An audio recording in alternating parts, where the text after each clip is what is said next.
परंतु ये हस्तकमल ये भी गुलाबी हैं, चरण कमल ये भी गुलाबी हैं, ओष्ठ ये भी गुलाबी हैं। आहा, जैसे ही देखिए छवि, अरे सुनो गोपी, मधुर स्वर जैसे कान में गए उसके सिर से तो टोकरी गिरने वाली है, जैसे तैसे संभालती है। कहो लालन मोको आम दे दो। गोपी नीचे बैठ गई और जैसे ही टोकरी बगल में रख करके बोली, अच्छा आम चाहिए? बोले हाँ। पहले कच्चू देना पड़ेगा तब आम मिलेंगे। ठाकुर जी बोले हाँ मैं लेके आया हूं। और जैसी अंजलि आगे करी, सबरे अनाज गिर गए, एक अन्न को दानो पड़ो बस। ठाकुर जी कह रहे जे बच्चो है।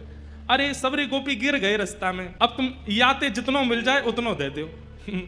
एक अन्न को दानो है और बाकू ठाकुर जी कह रहे हैं कि याते जितनो मिल जाएगा आम उतने दे दो। गोपी के नेत्र सजल हो गए, वो तो मुख कांति देख रही है, ठाकुर जी की मधुर बैन सुन रही है, नेत्रों में ही उसकी स्थिति है। गोपी बोली अच्छा, या के बदले जितनों मिलेगा उतना दे दूं? बोले हाँ दे दो।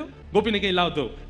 जैसे गोपी ने हाथ कियो, ठाकुर जी ने एक अन्न को दानो के हाथ में दियो, गोपी ने संभाल करके धर लियो। अब तो लेकर के महाराज एक आम हाथ में, दूसरा आम दूसरे हाथ में, दूसरा आम और दियो, तीसरा आम और दियो, 4-5 आम ठाकुर जी को पकड़ा दिए। ठाकुर जी ऐसे खड़े गए, 4 आमन में ही ठाकुर जी तो भर गए, छोटे से हैं। बस गोपी इतना ही बहुत है। वो ना है, तुमने जो दिया बातें तो और ज्यादा मिलेगा, लेके जाना पड़ेगा। ठाकुर जी बोले अब कैसे देगी? तो गोपी अपनी एक चुनरी उतार करके ठाकुर जी की कमर पे बांधे और वह कमर में कस के बांधी वही चुनरी में एक आम यहाँ खोस दियो, एक आगे खोस दियो, पीछे खोस दियो, ऐसे करके चारों तरफ आम खोस दिए कमर पे। आज ठाकुर जी ने आम की कोंदनी पहनी है, आम की कोंदनी पहन रखी है।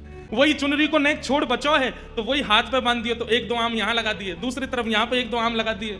चुनरी को एक छोड़ और फाड़ करके सिर पे बांधो, 2 आम यहाँ लगा दिए, एक आगे एक पीछे लगा दियो। ठाकुर जी बोले अब तो मैं गिर जाऊंगा, इतना भारी है गए हो।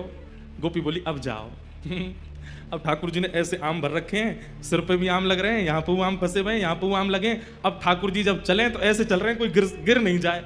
कहीं कहीं कोई आम ज्यादा दब गया तो वहां में रस निकल करके आ रहा हो, वो ठाकुर जी को स्नान करा रहा है। और ठाकुर जी ज्यों ज्यों पग बढ़ा के चलते जा रहे हैं, त्यों त्यों वो गोपी निहाल लेती जा रही है। मन में इच्छा है रही है कि ये जाए ना, ऐसे ही देखत रहूं तो मैं जन्म सफल कर मानूं, मैं ऐसे ही देखती रहूं इनको। वहां से यशोदा मैया लाला की झांकी देख रही है और यहाँ से वो आम बेकनवारी देख रही है। ठाकुर जी की छवि देख करके निहाल है गई और जैसे ही सिर पर आम की टोकरी लेकर के निकली है, पहले तो कह रही आम ले लो, लेकिन अब रास्ता में कहती जा रही है अरे कोई गोपाल ले लो, अरे कोई गोविंद ले लो, अरे कोई घनश्याम ले लो, अरे कोई लाला ले लो, अरे कोई कृष्ण ले लो।